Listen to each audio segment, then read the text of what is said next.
Alright there folks, welcome to the channel, welcome to the video, and this is new for me. I'm live recording a video, which is something I don't think I've ever actually done before. So if it's something you think you like, or something you think you don't like, then please just feel free to let me know in the comment section below. So, Dauntless.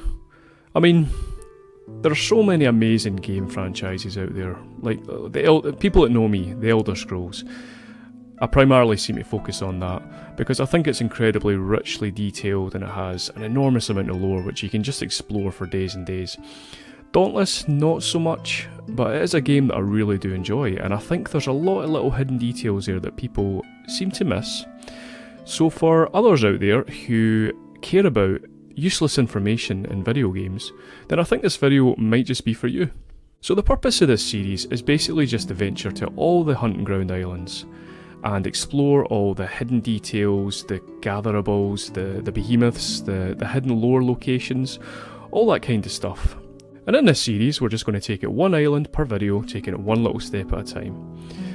And in today's video we're going to focus on the smallest, the easiest, the first island you can ever explore, Emberthorn Cove. So to those of you that have played Dauntless for quite a long time, this might seem like common knowledge, but I'm guessing to new players, I'm assuming this tutorial might be helpful in the long run. So Emberthorn Cove is definitely not the most exciting island on the Shattered Isles. It's the most easiest, there's the fewest things there, and to be honest, even if you are just level 1, it's not very tricky, you can breeze through it. But we're beginning with this island anyway. So to unlock it, if you've just started, I'm sure the game prompts you, but you go all the way to the start of the Slayer's Path and you can unlock it just next to the training grounds right here. And it gives you a little description saying that you can chart your course if you unlock it here. And if we go to the Hunting Grounds option in the menu, we can see that the Emberthorn Cove is for levels 1 and 2, you're guaranteed an Embermane, there will always be one on the island, and the local flora is Iron Thistle. A well-trampled forest island not too far from Ramsgate, but distant enough that it's out of glider range and requires an airship. Lesser behemoths can be found here with alarming regularity, making it perfect for rookie slayers. Yeah, so that's basically the description that Dauntless gives you, and there's not much more on the Dauntless wiki page. So let's actually go there and share all the little details that are on Emberthorn Cove. So taking a look at the Dauntless wiki, and there's not a lot on Emberthorn Cove just now. No stars, level 1 to 2, a new behemoth, the only behemoth is the Embermane, lesser Embermane. The local flora is the Iron Thistle, there's no local ores, and there are no island events. And here we are on a very nice green forest island of Emberthorn Cove. And if you were to watch one of my first lore videos on Dauntless, I did explain that the closer the islands are to Ramsgate, the more pleasant they seem to be, and the further away you get, the closer you are to the Maelstrom, the more devastatingly dangerous they seem to be, and the more barren they are, and the more dangerous the behemoths they are. But here we are, just round the corner, not far from Ramsgate, we have Emberthorn Cove, which is very pleasant, very easy, very tame. And there's not a lot going on here. There's no island events. There's only one gatherable. There's no star behemoths. There's nothing really to be intimidated by. Now climbing up this rock here, you can see there is the only gatherable on the whole island, and that is Iron Thistle, which you can mix with other gatherables on better islands to make potions and other consumables and grenades and things like that. And down here you can see the only behemoth that you actually get spawning on this island, and it's the lesser Embermane. I'm quite overpowered for this island just now, so I'll maybe cut this one some slack.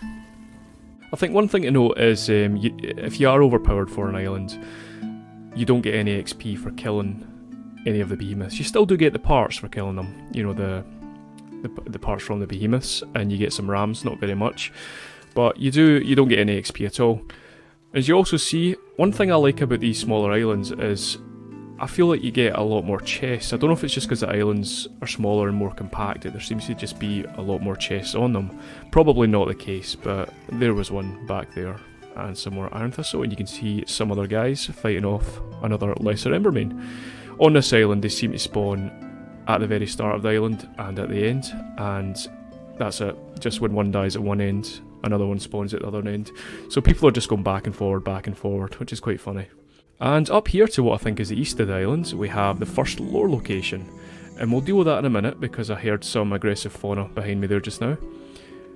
You get aggressive fauna on all the islands, and I believe they're going to be adding more.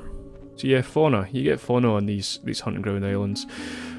The fauna is a group of creatures that are different from behemoths. And you have passive, neutral, and aggressive. And on the... oh, it doesn't have it here. The aggressive ones, it's not got what we have here. Wait a minute, we'll check that. You can read it here. So yeah, we've got stalkers, which you have stalkers on Emberthorn Cove. Stalkers are lean, toothy creatures that prefer to surround slayers and jab them with their razor-sharp legs. They can be easily distinguished by their long blade-like limbs and are slightly smaller than other minions. So as you can see, these guys aren't very dangerous at all, and they don't take off too much health when they get you.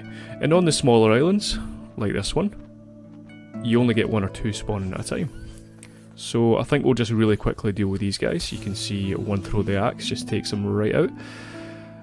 And as I pick up my axe, we will check out this first lore location. And I'll just pause this just now so I can slowly read it at my pace. So we have an etheric meteorite. This concentrated chunk of inert arcanite plunged from the skies above and came to rest in this relatively fresh crater.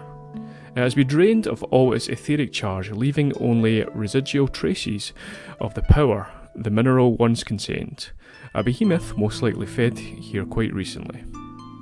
So that is the first of many lore locations that you get on the hunting grounds. And I do like them because I feel like most of them do add a lot of background information to this game.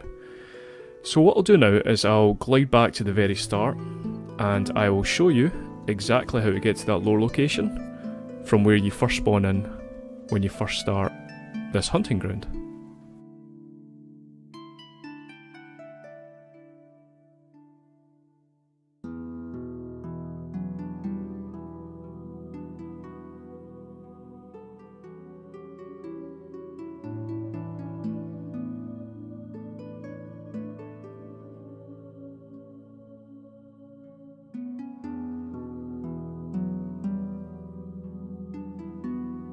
As you can see, I did nearly get lost there, which is kind of worrying, but you get the gist of the idea of where this lore location is on this particular island.